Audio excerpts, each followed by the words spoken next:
명절 하루를 잘 보내셨습니까? 오늘 새벽도 하나님께서 여러분에게 크신 말씀의 은혜를 주시길 간절히 바랍니다.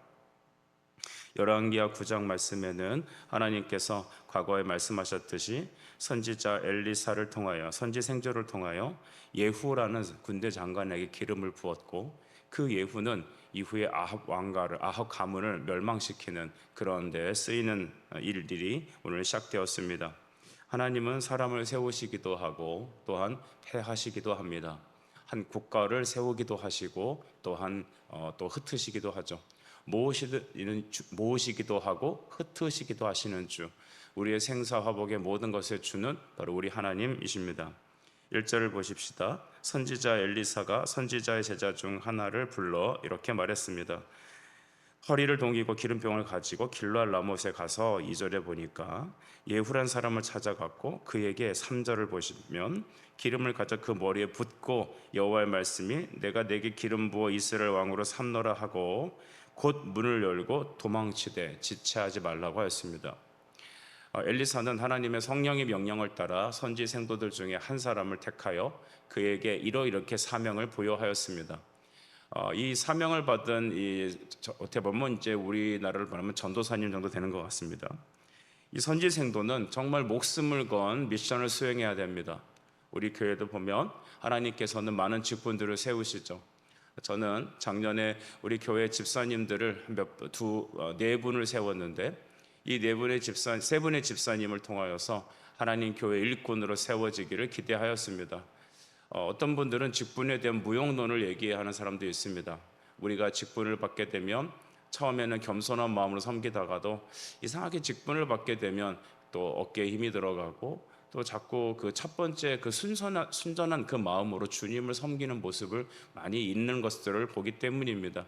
그래서 집사님일 때는 정말 충성했다가 장로님 되면은 이제는 충성 안 하고, 또 권사님 되면은 이제 뒤로 이제 물러서고, 이런 모습들을 본다고 하는데, 장로님은 장로님의 사역을 하라고 직분을 준 거고, 권사님은 권사님 사역하라고 준 거고, 목사 한 수 준 거는 목숨을 걸고 사명을 감당하라고 주신 사명들입니다.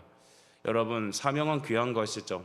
우리 성도들은 하나님을 예배할 사명, 주님의 이름을 전파할 사명들을 갖고 있습니다. 우리가 다 사명자입니다. 왕같은 제사장, 거룩한 나라, 그의 소유된 백성으로 부름받았습니다. 그래서 너무 교회 일 많이 했다, 이제 좀 은퇴하고 조용히 시골에 가서 찻집이나 하면서 커피 만들고 노후를 보내야겠다, 이렇게 말씀하시는 분들을 제가 간혹 만나는데, 그런 분들에게 저는 예레미야 말씀을 꼭 전해주고 싶습니다. 내가 너를 선별하였고 내가 너를 보냈다. 너는 내가 말하는 것을 말하고 내가 가라는 것에 가라.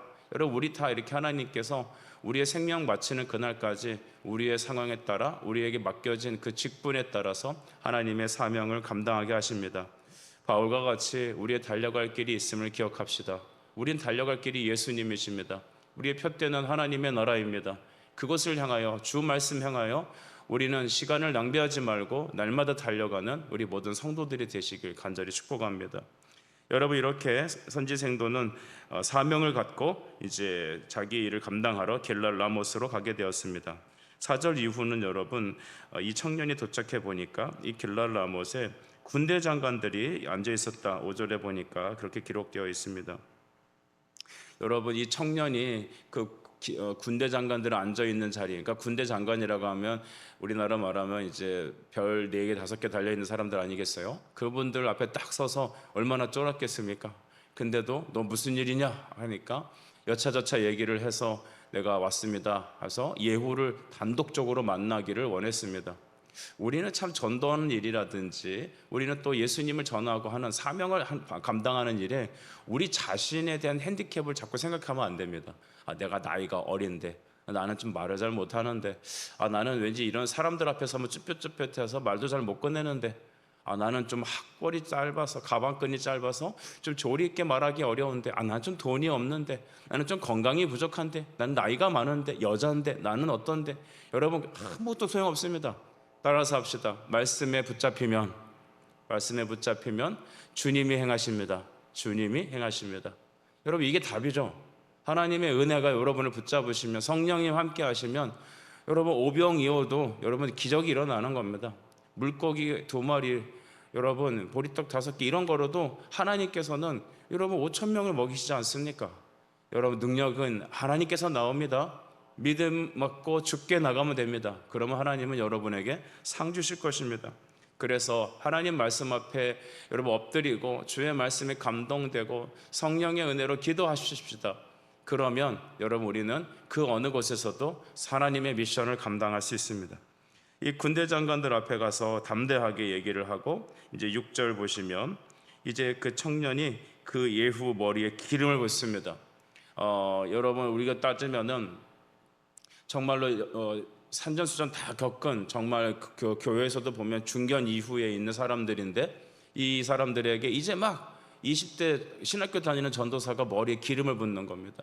이게 얼마나 여러분 한국 사회에서는 어렵습니까? 저는 보게 되니까 참 존경스러운 권사님들 또 장로님들이 계세요. 은퇴하시고 이렇게 평생 기도하시고 이제 섬기시다가 교회에서 이제 목사님이 그 교회 청년 중에 신학을 하는 친구를 이렇게 전도사로 이제 딱 세웠습니다. 어제까지만 해도 야 누구야 잘 있었니 아버지 잘 계시니 이렇게 말하던 이 권사님 또 은퇴하신 분들이 교회에서 이제 전도사님을 딱 세우니까 깍듯하게 전도사님 하고 머리를 조아는 걸 보게 되었습니다. 한국에도 보면 여러분 과거에 이 백정이 여러분 장로가 됐던 교회가 있죠. 서울에 그 교회가 있는데 여러분 그 성도들이 그 백정 출신의 그 장로로 세워서 그에게 머리를 조아리고 그의 또 치리를 받고 그와 함께 동역해서 교회를 세운 걸 보게 됐습니다. 예수 안에서는 여러분 우리가 못할 일이 없죠. 나이가 어리다고 여러분 주눅들 거 없고 우리가 그 하나님의 말씀의 권위에 머리를 숙여야 되는 것입니다. 우리 온샘교회가 이 말씀을 듣는 여러분이 하나님 말씀 앞에 머리를 조아리는 우리가 되길 간절히 바랍니다.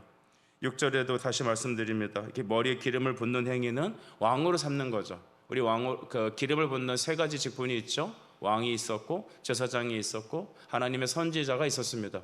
이들은 다 하나님께서 기름 부어 세우시는 사람들이죠. 하나님께서 이 청년을 통하여 그에게 말씀 따라 머리에 기름을 붓고 여러분 그에게 미션을 주시는데 7절입니다. 우리 7절 같이 읽어볼까요? 시작. 너는 내 주 아합의 집을 치라. 내가 나의 종 곧 선지자들의 피와 여호와의 종들의 피를 이세벨에게 갚아주리라. 아멘. 하나님께서는 말씀으로 세상을 통치하고 다스리십니다. 그리고 죄를 멸하시는 일을 하시죠. 히브리서 1장 2절과 3절에 나와 있는 말입니다. 하나님께서는 죄를 멸하시는 일을 하십니다. 어떻게 멸하실까요? 말씀의 선포를 통해서 하십니다. 말씀이 선포되면 성령의 작용으로 믿음을 받게 되고 믿음이 작용하게 되고 또 하나님께서 그 믿음을 통하여서 하나님의 일을 행하십니다. 기도할 마음을 주시고 합심하여 기도하고 그 기도의 은혜를 통하여서 또 하나님의 일을 이루십니다. 그 처음부터 마지막까지 다 하나님이 하시는 일들이죠. 하나님께서는 뜻을 세우셨죠. 아합의 집을 멸하라는 것입니다. 아합이 하나님한테 찍혀갖고 벌 받는다 그렇게 생각하지 마시고 아합의 집은 하나님을 대적하는 수많은 사람일 수 있습니다. 정권일 수 있습니다. 이 아합의 가문은 특별히 이세벨은 당시 하나님의 선지자들을 죽이고 하나님의 성전을 파괴하고 바알을 숭배하게 만든 그 모든 것의 원흉입니다. 좀 다른 얘기를 하나 하겠습니다. 여러분 우리는 교회 안에서 정치 얘기하지 말라는 얘기를 되게 많이 합니다. 왜냐하면 교회에서는 빨간 당이 있고 파란 당이 있기 때문이죠. 하지만 여러분 우리는 그리스도 안에서 다 보혈로 하나 된 사람들입니다. 그런데 우리가 예수를 떠나서 이 세상적인 관점을 갖고 정치를 보고 경제를 보는 게 문제입니다. 그러니까 이거저거 막 말하면 교회에서 시끄러우니까 아예 교회에서는 정치 얘기하지 말라. 하지만 여러분 그건 잘못된 말입니다. 물론 어떤 특정 정당을 우리가 지원하고 그 편에 서고 구구적인 모습을 보여서는 절대 안 되죠. 하지만 여러분 우리는 하나님 나라 관점으로 이 세상 정치를 보는 세계관을 가져야 합니다. 하나님 나라 관점으로 물질과 또한 학업과 경제와 장사와 하는 모든 사업의 모든 것들을 다 하나님의 주권 안에서 이해할 수 있어야 합니다. 이것이 세계관, 관점이라 하죠. 우리는 자기 나름대로 다 관점이 있습니다. 그러다 보니까 다 통일되지 않고 각자 다른 소리를 내게 되죠. 심지어는 여러분 기독교 신앙을 자기가 갖고 있는 정치적 신념으로 생각하는 사람들도 있는 것 같습니다. 다 잘못된 겁니다. 이 땅의 모든 곳들은 하나님의 통치가 임하는 것입니다. 성도들은 우리가 일주일에 한 번 주님의 교회에 와서 주일을 성수하고 또 함께 여기서 기도하고 말씀으로 충만하게 은혜를 받고 세상의 각 현장에 나가서 예수 그리스도의 말씀 중심으로 세상을 재편하는 사역을 갖는 것입니다. 그래서 우리를 가르쳐 세상의 소금이라고 명령하셨고 세상의 빛이라고 명령하신 것입니다. 우리가 빛이 되어가는 게 아니라 빛이고 우리가 소금으로 되어가는 게 아니라 소금입니다. 왜냐? 주님 우리 안에 함께 하시기 때문이죠. 여러분, 그래서 우리 교회는 성경적인 정치관, 성경적인 경제관, 성경적인 인생관, 성경적인 여러분 결혼관, 자녀 양육관 다 그렇게 가져야 합니다. 예수 믿고 천국만 가면 되고 이 땅에서는 그냥 그런 거 논하면 안 된다. 논하지 않으면 각자 소견에 오른 대로 살아가는 겁니다. 그러니까 헷갈리는 것이죠. 여러분, 우리는 이 불법한 아합의 가문을 하나님께서 어떻게 다스리시는지 봐야 합니다. 우리나라 정치는, 우리나라 경제는, 이 세계가 돌아가는 모든 것들은 과연 하나님께서 주관하시는 것이지만 하나님의 말씀을 따라가고 있습니까? 이 나라 정치는, 이 나라 경제는, 이 나라에 있는 모든 교육은 하나님을 반대하고 있지 않습니까? 그거를 놓고 기도하고 여러분이 서 있는 그곳에서 바른 정치하시고 바른 정치관을 갖고 바른 경제생활하고 바른 교육관을 갖고 자녀를 양육해 주시기 부탁드립니다. 여러분, 하나님께서는 그 아합의 가문을 멸하십니다. 특별히 그 이세벨에 대해서 하나님께서는 특별히 하신 말씀이 있는데 8절입니다. 아합의 온 집이 멸망하리니 이스라엘 중에 매인 자나 노인 자나 아합에게 속한 모든 남자는 내가 다 멸절하되 9절 아합의 집을 느바세 아들 여로보암의 집과 같게 하고 또 아히야의 아들 바하사와 집과 같게 할지라. 여러분, 하나님은 철저히 아합의 집을 멸하시겠다고 하셨습니다. 그것은 그 죄를 멸해버리는 것이죠. 하나님의 교회 예배를 건드리고 여러분 말씀을 건드리고 또한 우리 자녀들의 가정을 건드리는 그 수많은 사단적인 해체주의들은 하나님께서 이와 같이 다 멸하십니다. 특별히 10절에 보면 개들이 이세벨을 먹을 것이다. 이게 아침부터 굉장히 좀 이상한 소리 많이 성경에서 말하고 있는데 그만큼 이세벨은 여러분 하나님의 철저한 징계와 심판을 받겠다는 겁니다. 왜냐? 이세벨이 너무나 많은 선지자들을 죽이고 그 나라의 바알을 숭배하게 만든 원흉이기 때문입니다. 여러분, 이 말을 딱 선포하고 나서 그 사람은 도망가 버리죠. 잠시 후에 이제 예후가 와갖고 이제 앉으니까 옆에 있던 장군들이 그래 그 미친 사람이 뭐라 그러든 막 이렇게 좀 물어보는 거죠. 근데 뭔가 분위기가 이상한 겁니다. 왜냐하면 여러분 그 사람을 만나고 왔는데 아까 예후에게 뭘 부었죠? 기름을 부었죠. 사람들이 보니까 머리 옷 같은데 기름 부음이 있지 않습니까? 이게 무슨 일이 있었냐 꼬치꼬치 물어봅니다. 그때 예후는 말을 합니다. 12절 후반절에 보면 여호와의 말씀이 내가 내게 기름을 부어 이스라엘 왕으로 삼았다 하셨다 하더라 라고 말했습니다. 즉시 그 사람들은 자기 겉옷을 펴고 예후는 왕이다 나팔을 불며 여러분 예후를 하나님의 말씀에 따라 왕으로 섬기기 시작했습니다. 이 일 후에 하나님은 예후를 통하여 아합의 집을 치고 이스라엘의 예배를 회복시키고 여러분 성전을 정화시켰습니다. 우리는 여기서 말씀을 기억했으면 좋겠습니다. 여러분, 예후를 하나님께서 왕으로 세우신 것은 하나님의 구원 역사를 이루시기 위한 겁니다. 이 땅에 대한민국을 다시 세우신 이유는 우리를 자랑하게 우리만 잘 먹고 잘 살아 주신 게 아닙니다. 우리 대한민국은 동방의 예루살렘이었습니다. 이제는 남북이 복음만 통일되어야 합니다. 이 일을 하나님이 하실 겁니다. 하나님께서 세우시는 하나님의 지도자를 통하여서 또한 하나님께서 새로 세우시는 교회들과 종교 지도자들을 통하여 우리 교회 지도자들을 통하여 하나님은 다시 하나님의 교회를 일으킬 것입니다. 우리 교회에서 세움받는 모든 자녀들과 성도들이 하나님의 복과 은혜로 믿음으로 세워져서 그들이 각 곳에서 그들이 삶의 현장에서 복음의 사람들이 될 것입니다. 여러분 명절을 다녀오셨습니까? 다녀올 계획이 있으십니까? 여러분 가족들이 말씀을 통하여 하나님 나라 되길 축복합니다. 예후를 왕으로 세우시는 것, 그것은 그에게 왕의 직분을 통하여 다시 이스라엘을 하나님을 섬기는 나라로 세우기 위한 하나님의 계획이셨습니다. 그에게 왕은 직분이었습니다. 목회 직분, 교회 성도 직분, 우리가 맡겨진 찬양대 직분, 다 우리는 하나님 앞에 직분을 감당하는 사람이어야 합니다.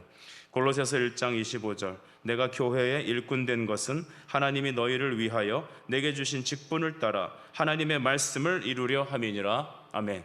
하나님의 말씀을 이루는 것, 구원을 이루고 주님의 복음의 역사를 이루고 성령의 역사를 이루고 우리의 죄를 다 멸하고 십자가의 보혈을 통하여 이 나라를 다시 세우시는 하나님의 은혜를 믿음으로 바라봅시다. 여러분의 받은 직분은 무엇입니까? 여러분의 맡겨진 그 직분을 따라 죽도록 충성하시고 말씀 앞에 깨어 계시고 시대에 따라 동요하지 마시고 오직 그의 말씀을 쫓아 여러분 천성까지 전진하는 예수 그리스도의 충성된 복음의 일꾼 되길 간절히 바랍니다. 기도하겠습니다. 하나님 아버지, 이 새벽에 우리로 하여금 직분을 허락하셨던 것을 기억합니다.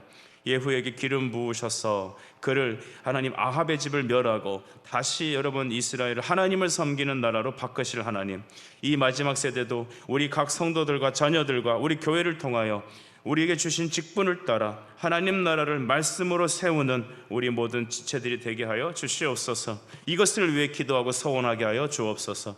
예수님의 이름으로 간절히 기도드립니다. 아멘.